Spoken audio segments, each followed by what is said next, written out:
Hello, welcome back. We are four struggling filmmakers. My name's Emma. Joined with me after a short spate of absence, we have Noah. Hello. Jimmy. Hello. And James. Hello. Now, as you'll be aware, we have been a little MIA recently due to various winter illnesses and such. Schedules and that, innit? So do make sure you are subscribed so you know when we post. And let's jump straight into our recommendation section. I could recommend Halloween 2. Well, everyone knows Halloween is really good, but Halloween 2 is a really good sequel, actually. The events immediately after, directed by Rick Rosenthal, I think. I think it's the same. I think it's Carpenter script, Deborah Hill. Same soundtrack, although it's a higher pitch. Yeah, it's really good. If you like Halloween, you'd like this film. So I've got two. One, I got around to finally watching the whole of The Green Mile. And I absolutely loved it. I thought, what an amazing film. The way it was put together, I thought, brilliant story. So I've got 3 hours spare, and you'd like a feel-good story-ish. With some comedy. Executions. Tom Hanks. One of the most definitely check out The Green Mile. In that film. The second one is a newer one. It's on Netflix. It's called, I think it's The Guilty. Oh yeah. And I actually didn't think it was going to be a good film at all. I thought it was going to be rubbish, just the way it starts. Because basically the way the story is told, it's a 911 operator, and you only ever see the story unfold from his view in 911 operation control, so you never see any of the action. But it was actually a really good film. This is the Jake Gyllenhaal one, isn't it? Yeah. I've seen the original Scandi one. Ooh. Scandi one. Is it Norwegian, Swedish, Danish? One of those. Yeah. It's really good. A while ago, as in earlier this month, I went to London Film Festival. Yeah. And I saw Last Night in Soho. And what a surprise, James loves an Edgar Wright movie. What do you expect? But yeah, it was, it's probably the least Edgar Wright-y movie that he's done, but that's not a bad thing because it has some of his strongest directing so far in it. And also, little addendum, I'll pop in another recommendation for you. The other day, I watched The French Dispatch, and that's ended up as my film of the year. Wow. So I'm going to see that next week. So you're going to love it. You're going to love it. So good. Well, first, before we spin that wheel, happy Halloween, everyone. Yeah, happy Halloween. Happy Halloween. We're actually uploading this on Halloween. As we have a Halloween episode on Halloween, fingers crossed, we're going to do a horror special. But wait, you've already done horror. No, we haven't. We're doing post-2000 horror. We're doing 21st century horror, something that before we did pre-2000 horror. So something a bit different to celebrate Halloween. And we are going to do it as a screen drafts episode. So then you'll have the complete pre-post-2000 collection. Is that screen drafts or screen drafts? I think everyone knows the rules by now. We have a list of 7. We divvy up numbers on who gets to decide what by spinning a wheel, and then we competitively collaborate for our top 7 list. Wait, hold on. I'm getting a feeling coming along. Oh, I think it's time, guys. Is it time to? No Time to Die. Is it time to spin that wheel? Spin that wheel. Just to reiterate, we are playing for the number 1 spot and the number 5 spot. We are playing for the number 2 spot and a veto override. So if anyone vetoes a film and then someone decides, actually, no, don't veto that, they can use it. It's never been used before, and I don't think it ever will. So who knows? Maybe today's the day. We're also playing for the number 3 and the number 7 spot and the number 4 and the number 6 spot. And we all get to choose which one we do. Fantastic. So I guess that leaves us just one thing to do. Here we go. Fate decrees. Yeah, you can choose what you want to pick. Yeah! Oh! Yeah! Jimmy! I'm obviously going to take 1 and 5. Oh, bollocks. 1 and 5, right. spinning again. It's my birthday. Oh, it's me. Whoa! It's me. I get second pick. How very exciting. Let me have a look at my list and judge accordingly. I'll go for 3 and 7, please. Ooh.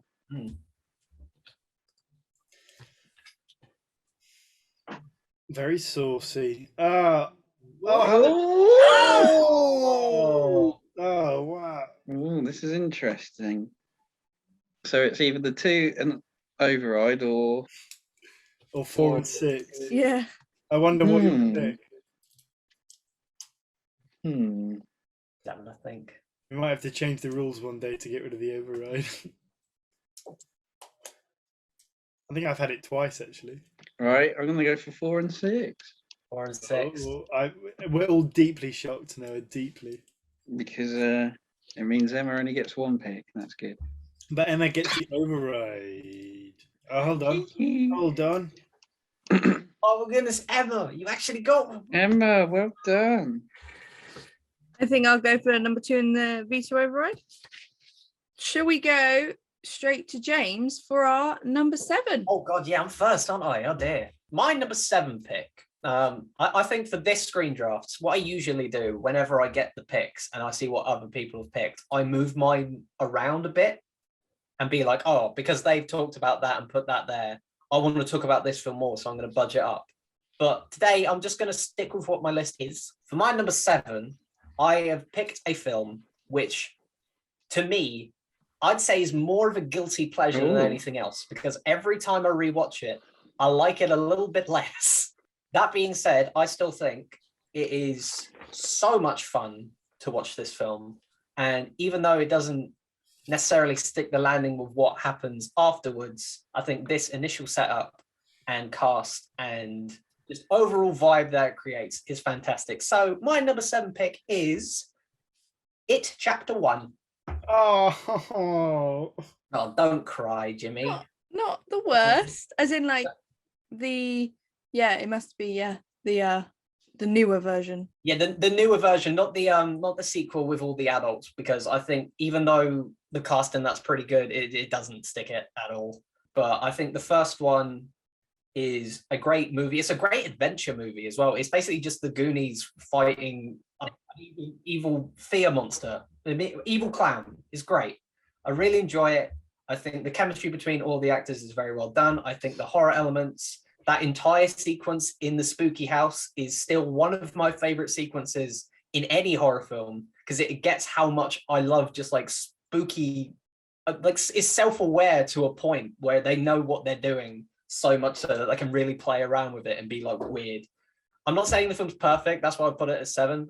If it was any higher, it wouldn't be on this list, honestly. But I think Bill Skarsgård is, I still think, absolutely what a phenomenal piece of casting that is, because he fully transforms into Pennywise. I think when people think scary, a lot of the time people do think Pennywise. So if we are talking about horror, and like, horror genre is about being scared.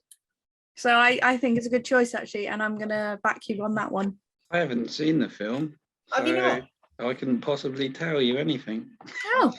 That's fair enough. I think both of them are worth a watch. Yeah. However, I think the second one was one of my most anticipated movies after the first. Like, oh my God, this film's going to be great. It's going to be, a continuation. The cast that they've got for the older people are great.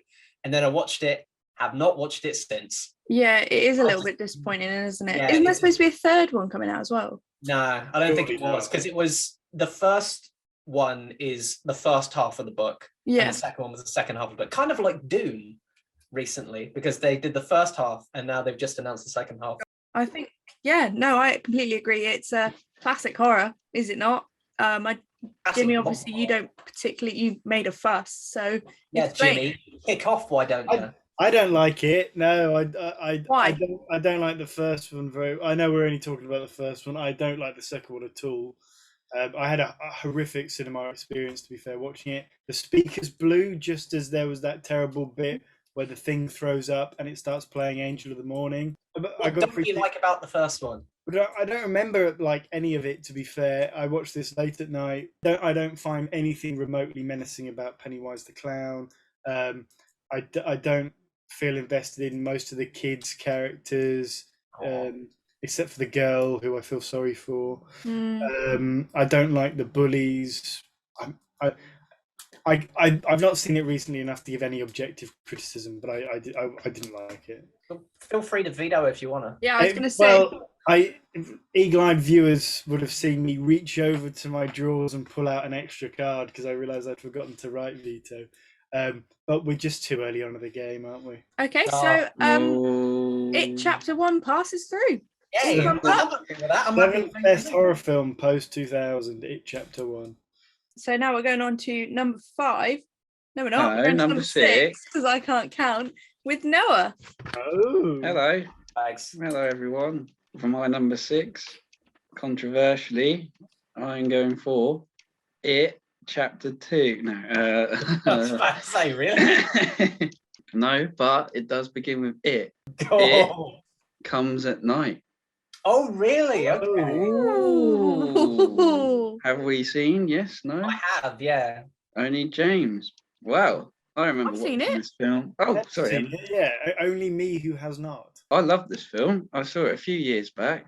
It left me in wow, I just thought it was horrible. It was like it was completely mismarketed. If you ever watch the trailer, you see this film as being this sort of James Wan jump scary sort of crazy fest. It's nothing like that at all, really. It is a slow building, horrific sort of dread building film, and it's really, really good. It's directed by somebody called Schultz. Edward Schultz. It's a A24 production. I was going to say it was A24, yeah. A24 might come up again.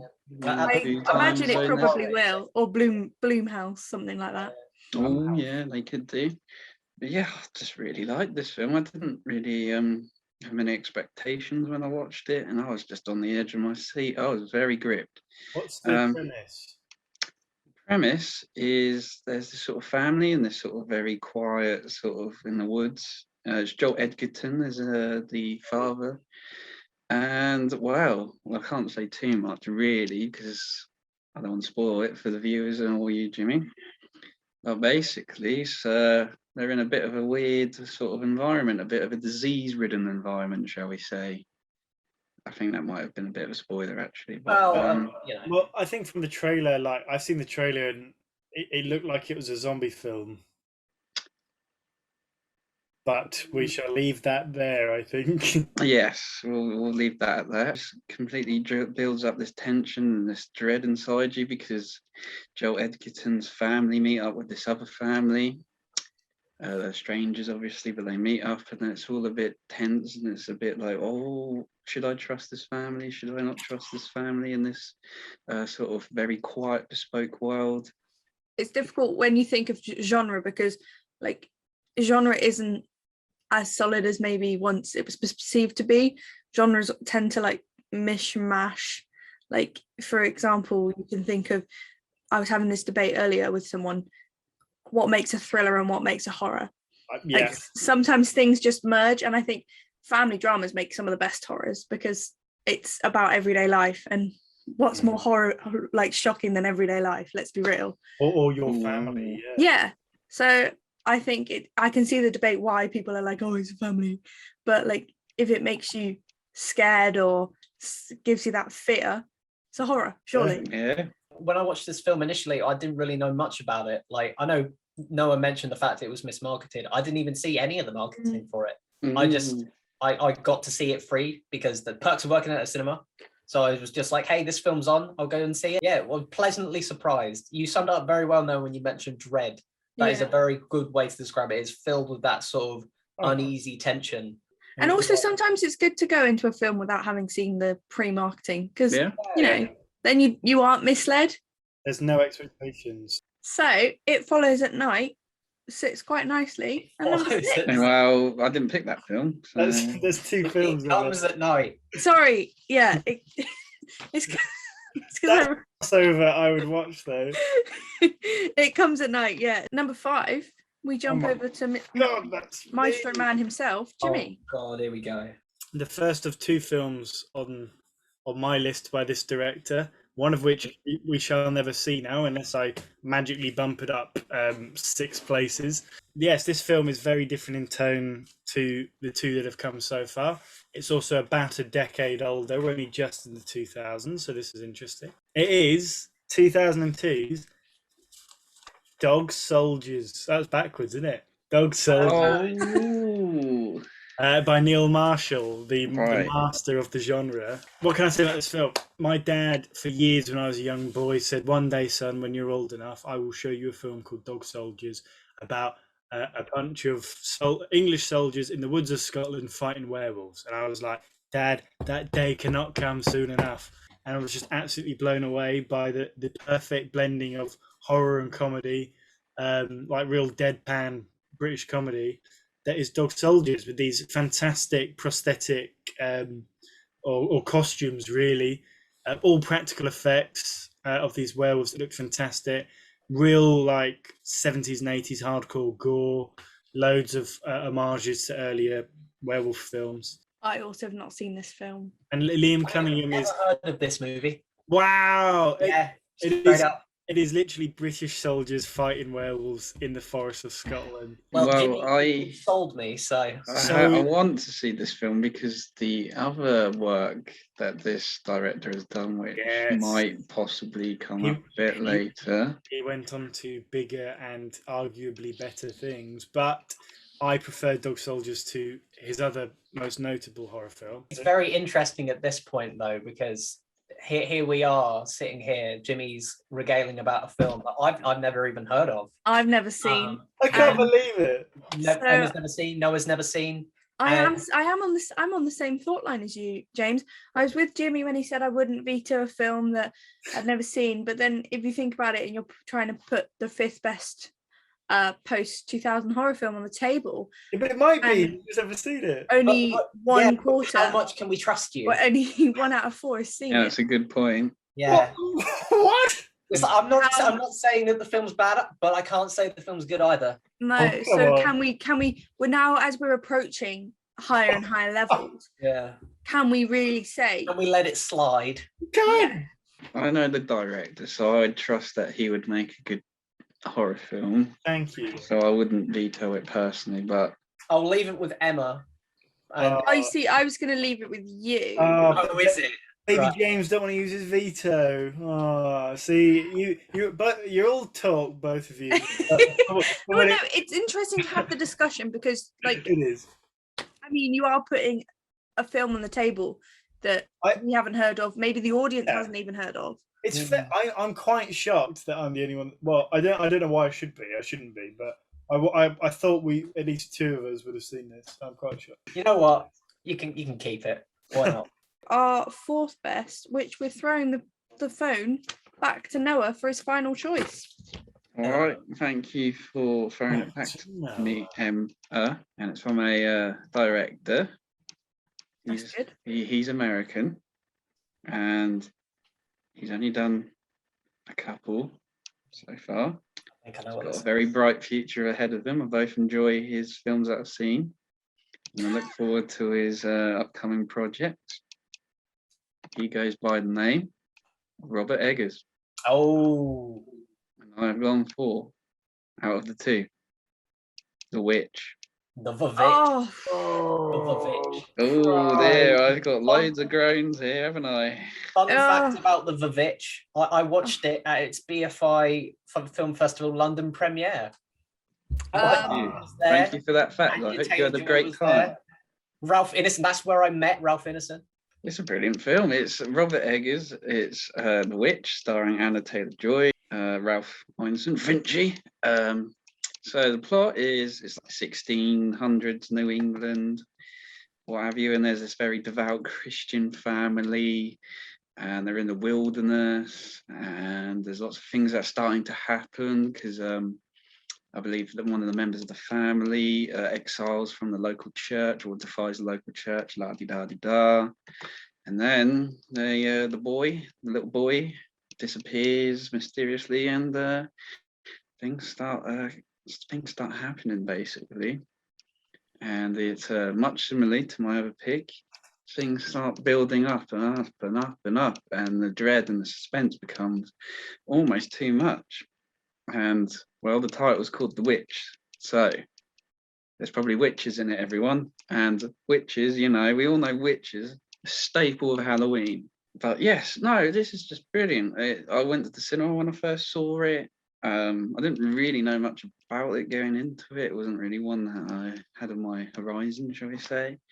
And I just went in completely blind. Obviously, I was taken back because they all talk in Old England acts, in the Old England dialect, and I was a bit like, what's going on here? But I've seen it a couple of times since, and I, you know, you pick up the gist of the story, and it's just brilliant. It's just so atmospheric. It's just, again, much similarly to It Comes at Night. You never know what's coming around the corner, really, and I just love it. I like it well enough. But apparently, due to the groans, I'm one of the only people I who was likes it. so disappointed watching it. I sat and watched it, and I was ready to immerse myself in like some horror and like get some that spine tingling feeling, and I was very disappointed. I didn't feel like it had that horror vibe I was looking for. I didn't think the story was that great. I thought it was all a bit of a muddle of like themes, and I think the plot kind of lost itself personally. So I didn't like it. But go on, James. Hit us with a positive, and then I'll bring the mood up. Like, it's not my favourite Robert Eggers film. I think Lighthouse is a bit better. However, I do think The Witch is still a good film in its own right. I think when I first watched it, I was in college, and even then I was a bit like, it's good, but it's like, it's not for me. But going back to it since, I can appreciate it a lot more than I did back then. I think it does some things very, very well. Especially that last sequence is just mwah. Big up Black Phillip. I thought the acting was good, though, to be fair. Yeah. I'll give you that. I just didn't think the film as a whole was for me. I didn't like it. Sorry, it wasn't a James Wan film, God. Emma used the word disappointing, which I think sums up my experience of this film brilliantly. Sorry, but if you're disappointed, that implies you had expectations of something. Yeah, I had expectations that it might be. Well, then that's not the film's fault, that's your fault. No, that is the film's fault, because it was from the trailer that I built these expectations. Well, you and just then said the trailer misled me. We don't always rely on trailers, as we just pointed out with It Comes at Night. Yeah, but we did. And I can't help the disappointment that came with watching this film. Yeah, I'm just pointing out the hypocrisy of this video chat, that's all. I took my sister and my now brother-in-law to see this film. We watched the trailers. We said, this is going to scare the shit out of us. We're going to this is going to be the scariest thing we've ever seen in our life. And we went, and about an hour in, my brother-in-law looked at me and said, when does the horror start? Did you not see the end of the film? There is nothing. Emma's right. There's nothing. There is nothing. I watched the end of the film and I thought, oh, when does the horror start? When does the film?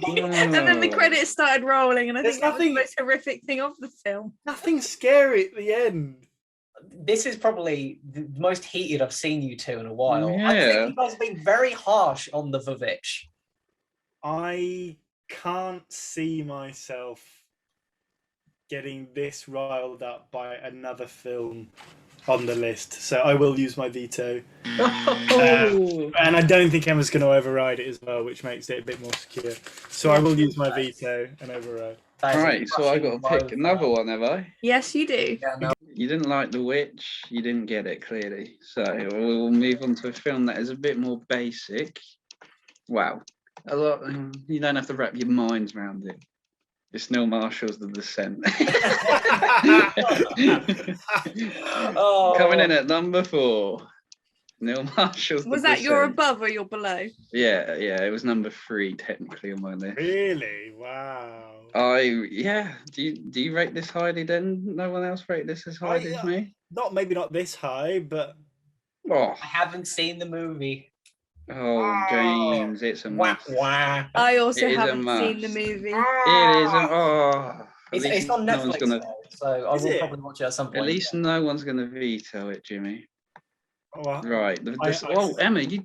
Emma, all female cast in the early mid 2000s. That's actually quite ahead of its time as well.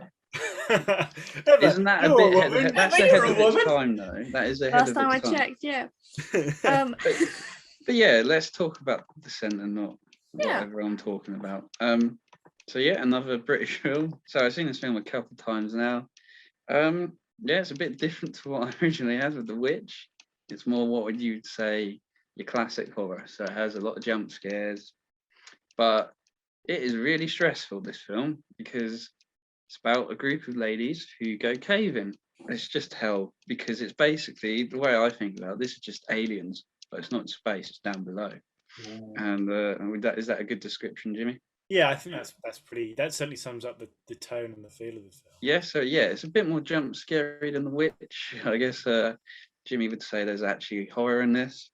There is. There is. Okay, yeah, there is a bit more horror in this, but it's different time. But yes, so they go to the cave. Obviously, I won't go too much into the plot, but they go into the cave, and one thing leads to another. That gets a bit stressful. And they encounter stuff, and that's all I'll sort of elaborate on the plot without going further down. No, they encounter stuff and things and it's, Yes. I'm going to try something that won't work, but I think it's going to be fun anyway. We are many episodes into screen drafts at the moment. Nobody's used the veto override yet, and I think it's kind of upsetting that we haven't. I'm going to see if I can sway Emma into veto overriding to get back to The Witch. From a film she hasn't seen to a film she doesn't like, I think is a better choice than having no film at all. And not only that, having two films back to back from the same director on a list of the best horrors of the post-2000s, I don't really think is fair. I feel like that's way more bias towards that one director, even though, sure, he's done some good movies. I just think it's a bit more harsh in that regard. Not how the veto override works. Let me finish. Not only that, I have a feeling from our own opinions and knowing what certain people like in horror films, I have a feeling there might be a similar scenario where there's going to be a film or two films from the same director on this list. And even then, I will uphold the fact that I don't think it would be fair to have two films of the same director on that list. The Descent is not a film I've seen. But The Witch is a film I've seen, and I think... Sorry, I didn't realise this list was films James had seen. It's been a bit different. That's the only reason I can state my opinion on The Witch is because I've seen it and I think it is a good movie. See, I do see the fact that you have a really good argument, actually. Thank you very much. Well reasoned. And yeah, it really was well reasoned. And thinking about it, although we're creating this list based on our opinion, I know that The Witch does have some critical acclaim to it. Quite a bit. Quite a bit. Undeservedly so. It is in the 90s, if I remember correctly. Right, so I'll make this clear. I don't like The Witch. I don't think it's scary. However, a lot of people do. And this is a list of the top 7.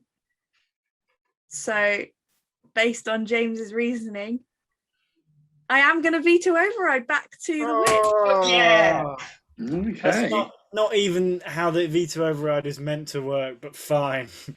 It's going to be an interesting one. Yeah, it is. Because the top of my list, there are a lot of films I want to talk about, as ever with screen drafts. If I could have my list as the list, I would do it. That's what the game is.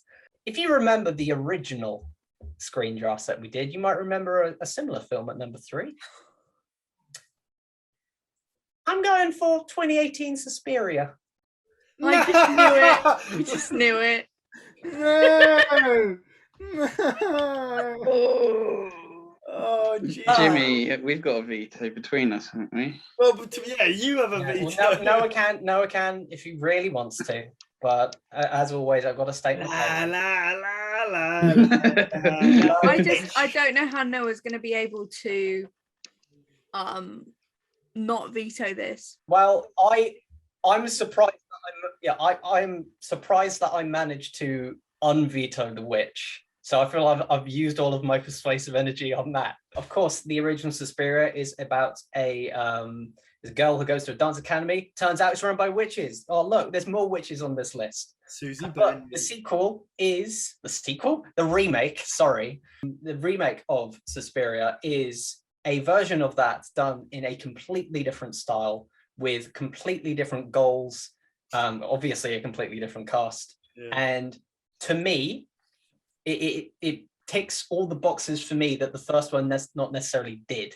Because the original Suspiria obviously is a classic. I agree with that in the original screen drafts. Even though it doesn't necessarily work for me all the time, I think it visually is great.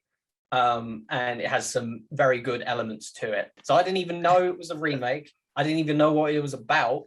My mate literally just told me, hey, let's go see Suspiria. And I was like, yeah, sure. And it was disturbing. It shocked me to my core. I think the twist was good, guys. Shut up. So, Jimmy, it doesn't matter because you don't have a say. Yeah, it doesn't matter for Jimmy. And I know your thoughts anyway. And Noah? What was the twist again?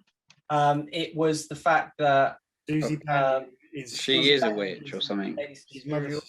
So spoilers, guys. She is a witch, isn't she? Not a witch, no. She's Mother Suspiria. She's like the king witch, the queen witch, I guess. Queen witch. I wanna say one more thing before I hand it off to No Bags to make his decision, because that's all that matters at this point.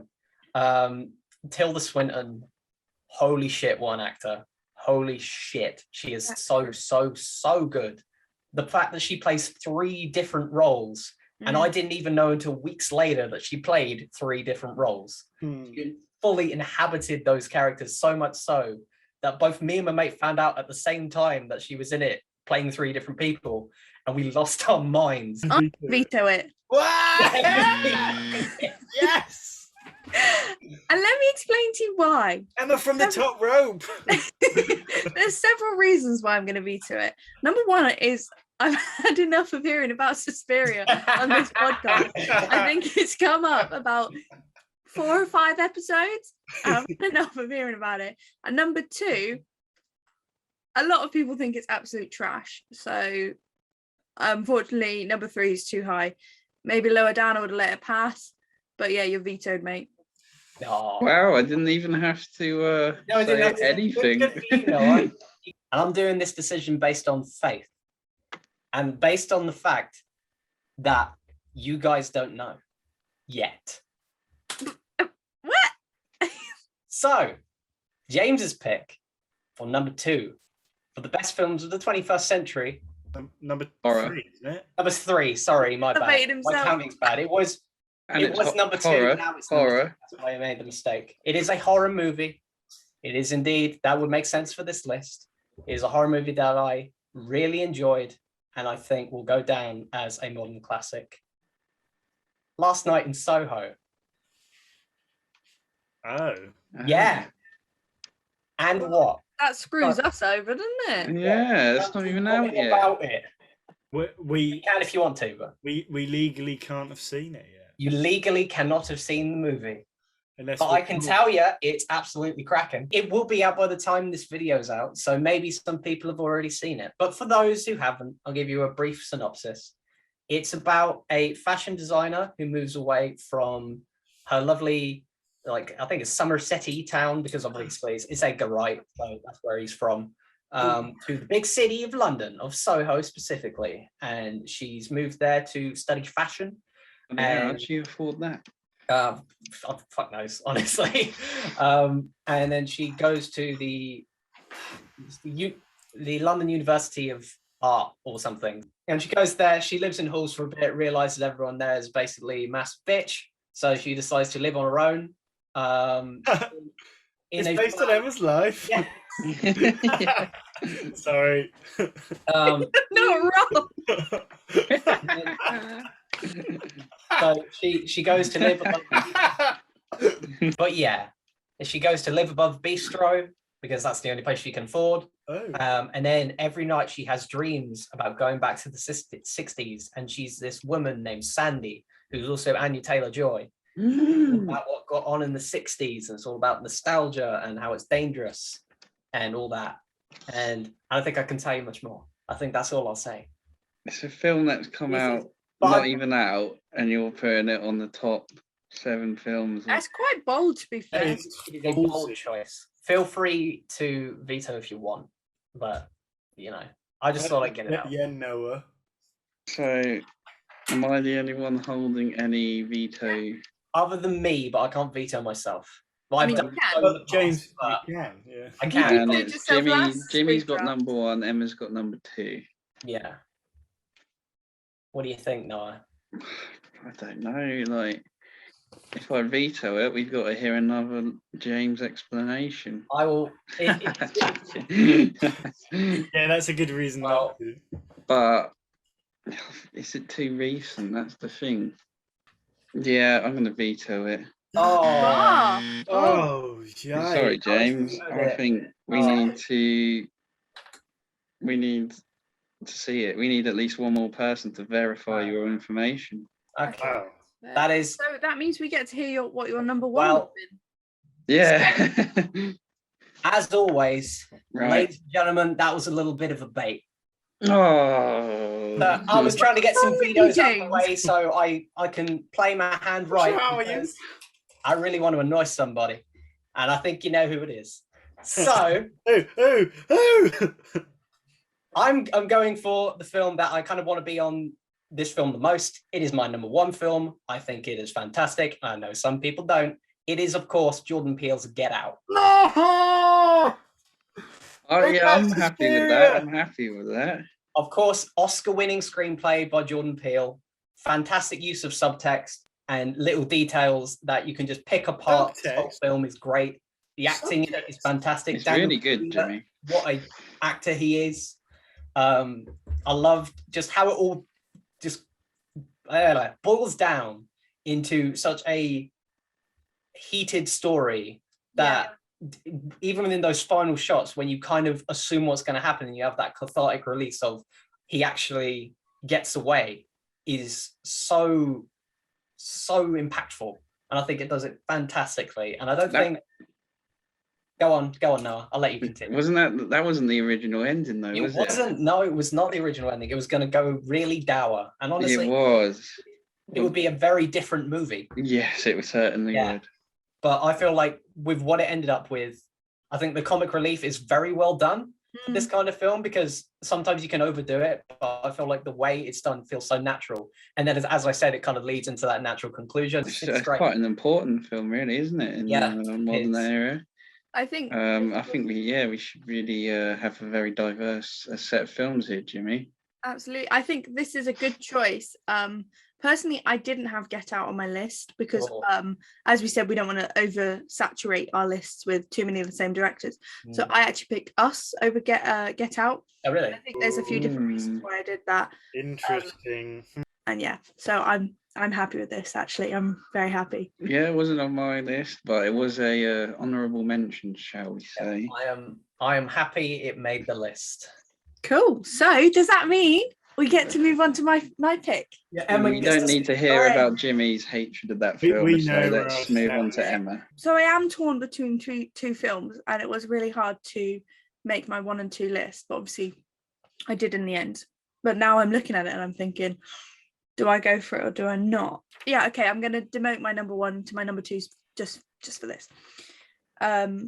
So this was inspired after an episode we did, and we briefly mentioned it on Asian cinema.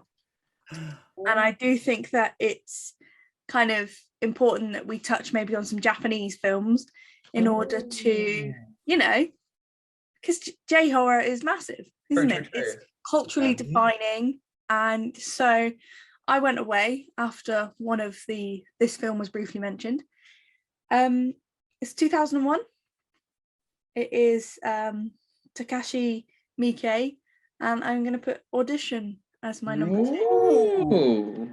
So, pick. It's quoted as one of the finest horror films of the 21st century.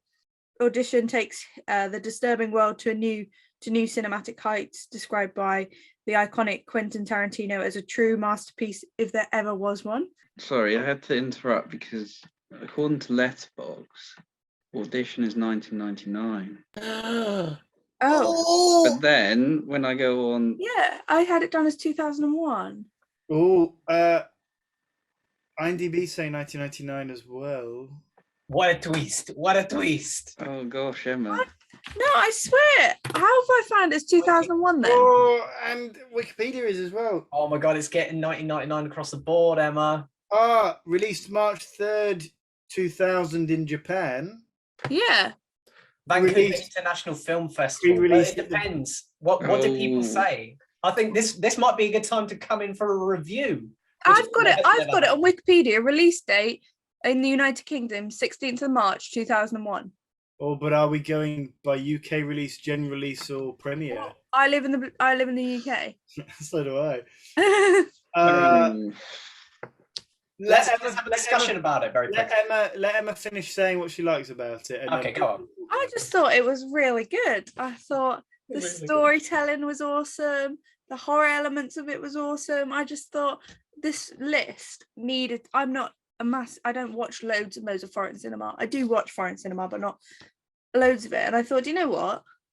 This list needs some Japanese horror. And I remember how, like, you guys mentioned it, and I briefly watched it, and I thought, and it stuck with me. So I thought, yeah. it's got a pretty horrific ending, as we've all seen. I've not seen it. Oh, what? I know. I've Oh. heard it's absolutely amazing, and I've not seen it. Oh yeah, I think you should. I'd really Really? recommend. Well, Emma's put it into words. Doesn't it really change in tone halfway Yes, through, yes, yeah. It's almost like a comedy to start. Yeah, it's kind of like a ooh hee hee ha like that at the start, and then Like it what? goes Sorry. Yeah. hee ha ha, and then it goes oh my fucking towards the end. So it's like it's got a pretty greasy. Well, it's Clash.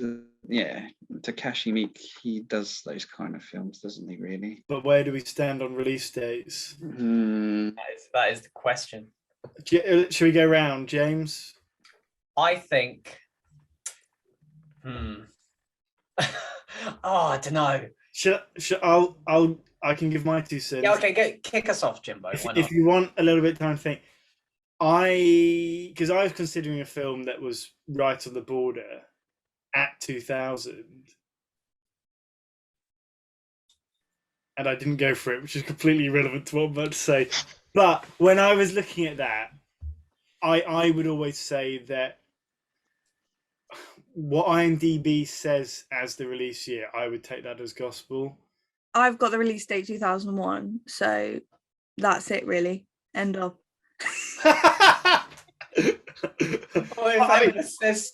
I can't argue with that. It stays. It's release date in the UK. Where do we live? Yeah, no, that's a good point. You know what's fine? Because it's whatever. We'll say Commissioner overridden, and I'll go for my next one. Which we're stepping firmly into the decade. 2014, I believe. Bit of a woman. Interesting on things. You may or may not know this director, Jennifer Kent. Oh yeah. I know you like. This movie. It's a fairy tale gone wrong. It's the Babadook. Oh. So, the Babadook, for those of you who don't know, it's basically it follows a single mother who is taking care of her autistic child who's pretty difficult. And then this mysterious sort of book appears, and they read it, and then they're joined by the Babadook. And it's this sort of terror story of, this breakdown between this mother and child relationship. And I remember watching the film and thinking, my gosh, I'm scared. So I thought it had to make an appearance on this list. So there we are. And no, I do have a quote from someone. I'm just trying to find it. So there you have it, ladies. So horror legend. I don't know this person, but they've quoted William Friedkin. Does anyone know who that is? The director of The Exorcist, yeah. Yep. Commented, I've never seen a more terrifying film than The Babadook. It will scare the hell out of you as it did me. So that is high praise. That's William Friedkin. That's from fair. Wow. I I really enjoyed The Babadook. I only watched it this year, but when I was writing about it, I described it as it's like a bad dream almost that you can't really wake up from. You kind of have to sit with it all the way through. Like you watch something, you're just sort of like, oh no, I don't like that. I don't like the way that thing's moving. You know something's coming from like day dot, and you just have to sit and wait for it to happen. The worst part about it is the fact that most horror films kind of go for the thought of only spooky things can happen at night. It's like, oh, now it's getting into the where it's the way all the scary stuff happens, and that does happen in this movie, but it happens in the daytime as well, and that's arguably as scary because it really gets nowhere is safe. Now I remember Fantastic. I remember there's some good imagery. Oh yeah, the good effects. The Babadookie bloke. Yeah, that's based on Lon Chaney Jr.'s appearance in, I think it's called London by Night or something. But it stays. There you go. We've Definitely to an agreement, people. So finally, we move on to our penultimate. No, not penultimate. I was penultimate. The ultimate. Our ultimate number one, which is in the hands of Jimmy, I believe. Oh, I thought you were saying I was the ultimate number one. Yes, darling. Yes, I am.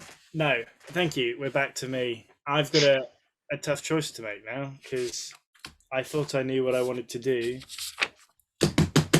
2015, low budget, independent American horror film, a directorial debut, no less, featuring a fantastic cast, set in the old American West. It is S. Craig Zahler's Bone Tomahawk, starring Kurt Russell, Matthew Fox, David Arquette. Haven't you played this in a screen draft before? I definitely have, haven't I? Definitely have. Isn't it 2016? But carry on. I've got 2015. Maybe it is 2016. Oh, well, actually, that means it was probably. It was 15. Sorry, it was probably played at a festival in 2015. But hey, still in the decades. Kurt Russell, Matthew Fox himself, and Richard Jenkins. They go on this journey to the darkest part of the Old West there is. These people, even the Native Americans, are terrified of them. They are not, basically almost not human. They're animals. And the atmosphere of this film. This combines the atmosphere from It Comes at Night, which I've not seen, with the like shock and horror effects of say Dog Soldiers or The Descent. You've got really visceral scenes of gore. The camera really lingers in this film, but you've got these amazingly complex characters as well that are incredibly well written, easy for you to say, against this really unique Western horror setting, which you really don't see very often, and even less very, very well done. It feels so much bigger budget than it is. I think it's an immensely powerful film in its content, and I think the cinematography is beautiful. I think if you're looking for one of the purest examples of horror, you'd be hard pressed to find something that tops this, to be honest. Who's seen it? Have you all seen it? Yeah, I saw it again a long time ago, and my only regret is I haven't seen it since then, because I remember really enjoying it, and it was quite horrendous towards the end, as we all, well, anyone who's seen it knows. I unfortunately haven't seen it, but it's been on my to watch list since whenever you last mentioned it. You haven't mentioned it being a bit of like pulpy film, though, have you? It is almost like a grindhouse affair, yeah. Very gruesome film. It's that's disgusting. Everyone knows the bit you're talking about when you're talking about Bone Tomahawk. It's just that one bit that just is fucking and honestly, I think I'd prefer it to whatever that backup is. So I'm happy for Bone Tomahawk. Wow! Oh, how right you are. So I guess, does that conclude our list? I think it does. Wow. So shall I read out our finalised 7? Yeah, read it out, everyone. This is for Struggling Filmmakers' final 7 post-2000 horror. At number 7, we have It Chapter 1. Number 2, we have It Comes at Night. No, number 6. Number 5, we have Dog Soldiers. Number 4, we have The Witch. Number 3, we have Get Out. Number 2, we have The Babadook. And coming in at our top spot, number 1, Bone Tomahawk. That's a pretty good list. I would say it's pretty inclusive. I think that's the probably the best list we've done. I think that we managed to miss like the 3 biggest, like the 4 big: Paranormal Activity, no; Saw, no; Insidious, no; Sinister. So The Conjuring. let's jump into no James Wan films, basically. let's jump into our quick honourable mentions, and then each of our full lists. So yeah, Train to Busan, The Wailing, which I watched not too long ago, was very good. Crimson Peak, so Guillermo del Toro, a very gothic, very, very interesting movie. Scary Stories to Tell in the Dark is another film that was obviously not very well liked, but I thought it was quite good, and it kind of had that It vibe, which I really enjoyed. Tucker and Dale versus Evil. Oh, what a film. Yeah, so The Conjuring, the first Conjuring, is on my list. I think that's the best one because I think it's the best made. All right, so some honourable mentions. Actually, I'll put Pulse, which is a Kiyoshi Kurosawa film. I saw not so long ago. Hereditary. Saint Maud, which I saw a few weeks ago, which is actually really good. Didn't really dig it myself, but to each their own. Definitely worth seeing that. The Lighthouse. Yeah. Don't Breathe I had on there. I quite like Don't Breathe. The Neon Demon. I actually put the Neon Demon down, but I was kind of like, is it a horror? I nearly put it on too. Raw, the Belgian French film. Oh yeah, that's one I really need to see. My honourable mentions are Raw, also the same one. The Orphanage, The Invisible Man, Black Swan, and Train to Busan.